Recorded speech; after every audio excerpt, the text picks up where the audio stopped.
Well,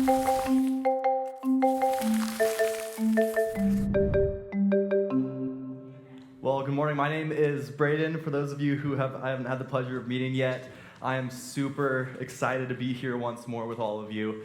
And for those of you who maybe before you've heard me kind of talk about how I'm from Temecula, I'm actually not from Redlands, and I grew up there. My parents moved there when I was 4. And so when I went to high school, I went to this high school. It's called Great Oak High School over in Temecula. And Great Oak, it was named after the sacred tree of the Pechanga and the Luiseño tribes on the southwest side of town there. And when I went to school, I was kind of very heavily involved in lots of different things. And so, of course, I was very committed to academics. My 2 older brothers, they were just these brilliant people that I look up to. My oldest brother literally got a perfect score on the SAT. He set the bar very high, so I had to be very committed to kind of my academics and being on top of that, trying to kind of live into the name of my family, so to speak. And at the same time, once I finished school, I would go to cross-country practice. I was part of the cross-country team for about 3.5 years, just one semester there. I wasn't a part of it. And it was something I deeply loved, and it was something that I absolutely adored and got just put myself into completely the entire time. And so during the fall, we would do cross country, and then spring and winter, we would do track, which was more just mile and 2 mile, whereas cross country was more of a 5K, a little over 3 miles. And this was just something that I absolutely loved. And then after I finished all of that, I would then be very involved in student venture. It was kind of the high school expression of the Campus Crusade for Christ. It was actually where I met my wife, Kelsey, and it was something I was very involved in. I was involved in leadership there, and so basically my day looked like 7:30 to 2:30, school, academics. I try to get kind of my homework done in the midst of the school day itself. Then 3 to 5:30, I would do cross country, and then usually 5:30 on, I would either unwind or then I would go to do student venture stuff. And eventually, I was able to keep this rhythm for quite a while, but after high school, eventually something kind of happened within me. When I was about 18 or 19 years old, I suddenly started to feel just chronically fatigued all of the time. No matter what I did, I felt exhausted from day in and day out. I would sleep 8 to 12 hours, still feel tired. I didn't know what was going on with me. And so eventually, I went from this rhythm of, okay, I could run miles and miles, I could do school, I could do all these different things, and then suddenly, the simplest of tasks made me feel exhausted. And so I started going to the doctors to see, hey, what's going on with me? And they did tests, and they were like, hey, everything looks completely normal. And I was like, I don't feel normal. And some people would be like, oh, well, maybe you're just aging. I'm like, well, at 19 years old? Yeah. I mean, I would get it if I was like hitting like elderly years, but if I'm in if I'm 19, I shouldn't feel this tired. And people would be in good with good intentions. They'd be like, hey, well, you can do it. You're young. You're full of energy. They would say these sorts of things to me, and I'd be like, I don't remotely feel full of energy.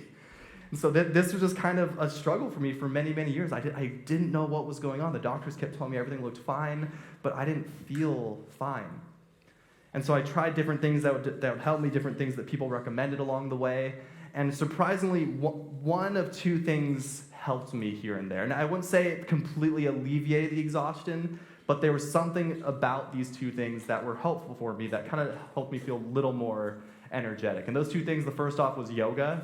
I noticed the mornings that I woke up and I did 30 minutes to an hour of yoga, I felt a little more energetic that day. I didn't feel as exhausted. I didn't feel this fatigue setting in.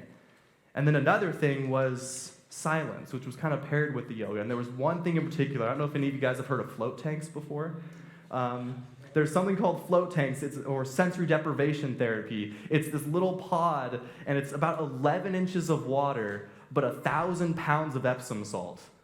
And so naturally, it's more density than the Dead Sea. And so you can just lay in this float tank, and you just float effortlessly.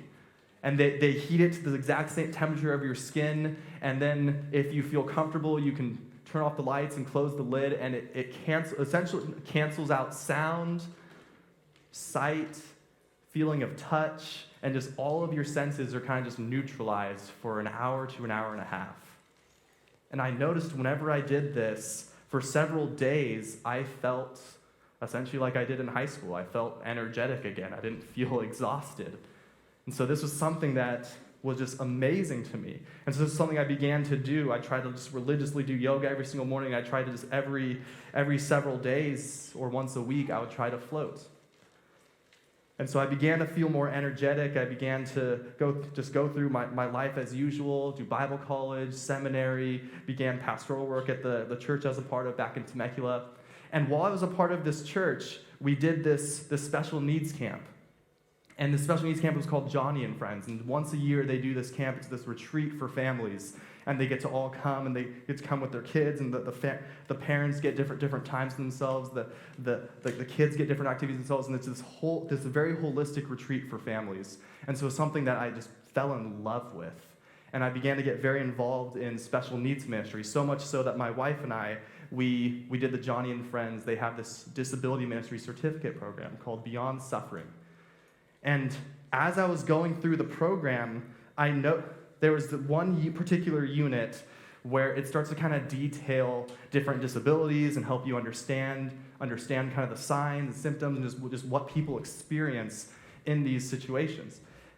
And there was this one page in particular, and I kind of paused and I was looking at, and I didn't want to self-diagnose myself, because we've all interacted with people who have self-diagnosed themselves with different things. But I was looking at this and going, this sounds like me. And it was Asperger's syndrome. Inappropriate or minimal social interactions. My first words as a child, first I said mom, dad, that sort of stuff. But my first sentence ever was, "Leave me alone." I'm not even joking. And then my first day of kindergarten, I actually tried to escape. I got pretty far. I did not want to be in these settings where I was kind of forced into different social interactions. And then not understanding well or having less facial expressions than others, this is something where just naturally I'm not as animated, something that I've grown in, but not typically. Not using, understanding nonverbal communications as gestures, body language, facial expressions, kind of same deal. Intense obsession with one or two specific narrow subjects, theology. I've just become obsessed with theology over the past 14 years, and honestly, that's kind of just what I constantly think about it. Even when I've done different jobs like baking, I will literally just be baking and thinking about theology. And so that's just something that my mind has just been obsessed with it for so long. Clumsy, uncoordinated, especially when it comes to things like handwriting. I still can't use scissors that well. Even as a 29-year-old guy now, I still struggle to just use basic things like scissors. Memorize preferred information and facts easily. Once again, theology. Becoming upset or frustrated with changes in routine. This was ultimately what set me into chronic fatigue. When I went to just engage with professionals, I had this routine when I was in high school: 7:30 to 2:30, school. 3 to 5:30, cross country. 5:30 on, either go home or go to student venture. And it was when that changed that something just clicked within me, and my body just essentially kind of shut down. And then hypersensitivity to lights, sounds, and textures. So in addition to changing my routine, I was working and interning at a megachurch, which if you've ever been in a megachurch setting, they like their lights and sounds a lot. So much so that it was something that I just became very overstimulated by. I would often have to step out during worship. And so eventually, what happened, I looked at this description and I went, this sounds like me. And I talked to my wife about it. My wife's a doctor of occupational therapy. And she said, yeah, that might be something to look into. And ultimately, when I sat down with several professionals, it came back that the reason I was struggling with chronic fatigue is I was having what is called autism or autistic burnout. That essentially, people with autism sometimes feel the need to do what's called masking. That there's this way that we perceive that, hey, this is how everyone else acts. This is how we're supposed to act in society. And so these are the things that I should put on. These are the things that I should do and pretend to be. And so I felt this need to be super animated. I felt this need to kind of to keep going and working and doing all of these different things. And eventually I just felt exhausted. And so this has been something that has been kind of a process of recovery for me, to kind of go through this process of just engaging in sensory detox. So floating helped me because of that, of resting, of spending time unmasking, and kind of learning that, hey, I don't have to do all of these things that I've been told I'm supposed to do. And so people who actually haven't seen me in about 15 years since high school, they're actually usually a little bit surprised, because I was a lot more animated in high school. And yet I've kind of just learned to just be a little more, just not as expressive, to not kind of push myself as much and exhaust myself in that way. And so all of this to say that this has been something that has just become a part of me. I've learned this about myself. But also, naturally, just being a theologian, this has been something where when I engage with theology, I really read it through the lens of something that's called disability theology. It's this theology of disability, and it's really read through the lens of what's called liberation theology. It's a very common lens for a lot of theologians within progressive spheres. And really it goes to the heart of Luke chapter 4, where Jesus says that he came to liberate the oppressed when he summarizes the gospel. And so what liberation theology does is it really seeks to go, okay, how can we read the entirety of the biblical text through a lens of liberation? Because that's what the gospel is about. And ultimately, then, there's these sub-disciplines within liberation theology of, okay, well, what does it mean for the gospel to liberate people with disabilities? And so that's disability theology. Or there's queer theology, which is, what does it mean for the gospel to liberate people who are queer folks? Or there's womanist theology. What does the gospel look like? How does it liberate African American women? And so there's all of these different lenses of it. There's these different sub-disciplines. And so today we're going to be talking about disability theology, because the particular text today in John chapter 9, it interacts with someone with a disability, this man born blind. And as we look at this text, we're going to really deconstruct it and reconstruct it a little bit through the lens of disability theology. So let's jump right in. So it says this: as he went along, he saw a man blind from birth, and his disciples asked him, "Rabbi, who sinned, this man or his parents, that he was born blind?" And this question, it's a very central question within kind of the sub-discipline of disability theology of who sinned. Was it this man or his parents that he was born blind? And this is a very common question that people ask. They look at these things that they perceive as wrong in the world, and they say, what is the cause of this? And many times in modern circles, and I would say just across the board in church, we kind of look at this as a primitive question in many ways. Like, oh, how could the disciples think that this man was born blind because of sin? But if you really press a lot of Christians, they believe that a lot of things wrong in the world are because of Adam and Eve, of this thing long ago when Adam and Eve took from the fruit of the tree of knowledge of good and evil, and that's what has caused all of the suffering, all of the sin, all of these things that are wrong in the world. It's called the fall in many Reformed circles. And so many Christians really have this narrative that, well, the man was born blind because Adam and Eve sinned a long time ago in the Garden of Eden. And we would have to be pressed on that to kind of draw that out, but that's really what the narrative kind of becomes. That, yeah, it wasn't necessarily the man himself, it wasn't his parents, but it was Adam and Eve a long, long time ago. Yet Jesus, I think, kind of pushes back against this narrative, because he goes on to say that neither this man nor his parents sinned. But this happened so that the works of God might be displayed in him. And I want to kind of flip this on its head a little bit, because same deal, there's a lens in which this is commonly interpreted. This is typically interpreted to mean that the man was born blind so that Jesus could put God's work on display by healing him. That's essentially kind of what this whole passage is about. And oftentimes within liberation theology, the question becomes, okay, well, what is the fruit of that sort of teaching?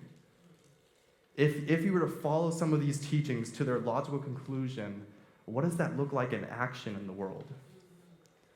Because depending on how we interpret a text like this, the narrative can easily become that kind of the reason people with disabilities exist is just to make others feel good for helping them.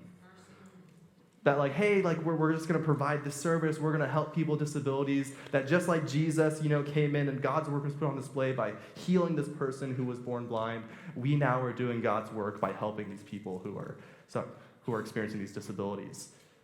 And that could ultimately become this very savior, this very messianic complex that lots of Christians tend to have in the world when they go out and do different acts. And so I want to pose kind of a different question of approaching this, of what if by this man was born blind to put on display the work of God? What if the reality is more of that? What if people in their diversity are actually the work of God themselves? That actually in our different abilities, in our neurodiversity, this is actually putting on display more and more the diversity of God's creation. And that is ultimately what disability theology is trying to explore and get us to consider. Dr. Amy Kenny, this scholar and activist, and she herself has cerebral palsy, she talks about this idea when it comes to Jesus' ministry. That yes, Jesus' ministry, he often was going around and healing people, but she makes a differentiation. She says that Jesus' ministry, it's not all about a physical cure, but about holistic healing. Amen. Which might sound like semantics, but this is kind of a common idea within the realm of disability theology, of really differentiating between a physical cure and holistic healing. And what a physical cure would be is it's the actual removal of the disability or ailment. And so this is often kind of gone to because of the reality that some different disabilities can cause different levels of suffering. But what many theologians within this realm are really acknowledging is that, well, sometimes the suffering isn't necessarily just physical suffering. Sometimes the suffering is the barriers that are created within society. That someone who's in a wheelchair might not be able to access some of the same spaces and thus be isolated. That someone who's born blind might not be able to engage with some of the different activities as someone who is seeing. And so what holistic healing is really the upheaving of social structures and stigmas that result in this kind of the removal of ableism. And ultimately, it's the full equity and inclusion for people with disabilities. That is holistic healing. And so what Jesus often does is actually, yes, he's engaging in the physical cure aspect, but ultimately he's doing this so that holistic healing can come about. This is why when Jesus heals someone of leprosy, he says, go to the priest. Because in order to go to the priest, when they went to the priest, that would then restore their place in society. They could then return to the temple from there, whereas they were currently excluded from the temple. Or when the man who was paralyzed gets lowered to Jesus, the first thing he says to him is, your sins are forgiven. Because this man and the people around him would have had this narrative that you are paralyzed because you are sinful. And so Jesus goes right to that social stigma and says, no, your sins are forgiven. And so your place in society, whether or not you are paralyzed, is restored. And so ultimately what Dr. Amy Kenny goes on to say is that maybe we need to be freed not from disability, but from the notion that it limits my ability to showcase God's radiance to the church. So what we need to be freed from is ableism. And ableism, if you're unfamiliar with the term, ableism just essentially means just discrimination, prejudice against people with disabilities. And so oftentimes, if someone refers to someone who's not aware of a situation, they say, well, that person's blind to it, or they're paralyzed in fear. There's lots of these different ableistic phrases and terms that are just steeped into our just how we speak about things. As well as there's just a reality of ableism, just how we engage with people. So for example, many people who are in wheelchairs or just have different communication disabilities, they speak about how people almost engage with them as if they're less intelligent because of that. That if someone is being pushed in a wheelchair by a friend or a family member, that people will typically speak to the person who is pushing the wheelchair rather than the person who's in the wheelchair. these are all examples of ableism. And so Jesus engages with all of this. And the text goes on, when it talks about healing, it says, after saying all of this, Jesus spat on the ground and he made some mud of his saliva and he put it on the man's eyes, which is a very strange thing. Sometimes Jesus just heals people, and then in this particular scenario, he straight up spits in mud and then puts it on someone's face. A pastor at a megachurch recently physically showed this on stage where he spat and rubbed it on someone's face. It went viral very quickly because we all acknowledge how strange it is that someone would do that. In this case, Jesus does that. And he tells him, go, wash in the pool of Siloam. And so the man went and washed, and he came home seeing. And once again, this is one of those texts where, depending on how you interpret it, it could lead to different things.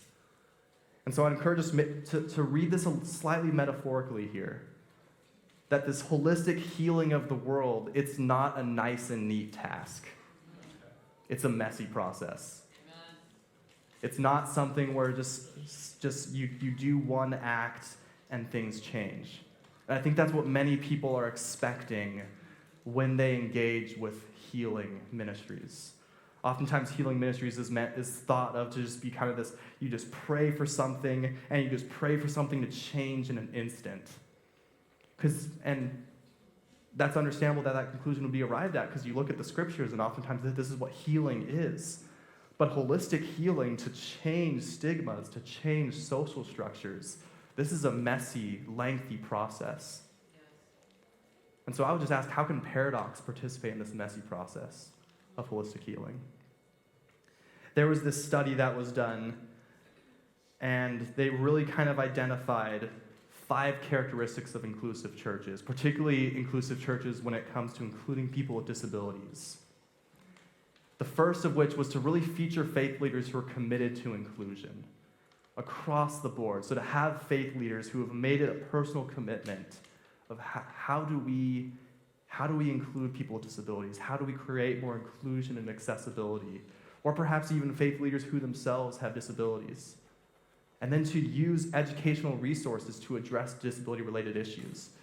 Because let's be honest, any time something new is engaged with in terms of inclusion, there is a lot of different languages, a lot of different terms, there's a lot of different things to just be aware of. And so to have access to resources, things that people have created that really help us in this journey is huge. And then to portray people with disabilities positively in their religious teachings. Like I said, ableism is something that is very common in society, but also very common within church circles. In fact, historically speaking, when different ADA laws, accessibility laws, came into play, a lot of churches, because, frankly, I don't think they wanted to spend the money to redo their building and things like that, a lot of churches pushed against this and tried to claim religious freedom in meeting ADA laws. And you can imagine how that is perceived and received when a church refuses to create accessible spaces. Then ultimately with this, for churches then to have stronger ties to disability organizations, to really think through, okay, how can we look at organizations that are doing amazing work already, that are already familiar and engaged with this act of inclusion and accessibility, and how can we have strong ties to those organizations? And then number 5, to have a stronger orientation toward promoting social justice. And so I'm just going to kind of take these all piece by pieces as we start wrapping up here. So the first is just to have inclusion-committed faith leaders. And I hope that here at Paradox that you feel that this is something that we're already very committed to here at Paradox, that Craig and the leaders, the elders here are committed to creating an inclusive space. And so this is something that wonderfully that you already have here at Paradox. And then with disability-related resources, if I could just leave you with one rather than giving you like a ton and overwhelm you, there's one particular book that I've read that I think does a great job of just really comprehensively and accessibly moving through all of these, which is Demystifying Disability. And that's exactly what they do. They really demystify this. They really go into the terms. They make it accessible. It's something that's very helpful. And so if I could recommend one resource to you, it would be to potentially start there. And then ultimately with positive portrayal. This is something that in just a moment we're going to do the alternate reading in the Lent text. And you're going to kind of see what I hope would be a really positive portrayal of these things. And so those of you who are doing the Lent reading, you're welcome to come on up in just a moment. And then disability organizations. There's one organization in particular that certifies different facilities, different places, different organizations to be certified autism centers or certified disability centers. As far as I know, I actually contacted them, there's only one church in the entire nation that is a certified autism center. And so this is something that in terms of going through the process, in terms of just engaging this, things like this would be just wonderful realities to just think through going forward of how can we connect with these different organizations that have certifications, that have these processes, and to really engage with this. And then lastly, social justice. As Craig and the leaders of Paradox have gone through this 9-year sermon series, and now this 3-year series of going through Lent, I hope that time and time again you see this commitment to social justice, this commitment to reading the text through a lens of justice, because as Amos says, that this is the ultimate expression of this, that the prophets often talk about this river of justice, of wanting to see that over all else. And through all of this, you'll be engaged with this process of holistic healing. And so remember that this healing of the world is not a nice and neat task, but it's a messy process. That's why we see in the text Jesus rub mud with saliva on someone's face. I think it's to show us that, hey, this can be a messy process. And so that, my friends, is disability theology. And so as we wrap up, and as in just a moment, as you listen to this alternative reading of the text, this positive portrayal of people with disabilities, may you participate in the holistic healing of the world by seeking to dispel ableistic narratives. And may you seek to cultivate more accessibility, inclusion, and empowerment for people with disabilities. Amen.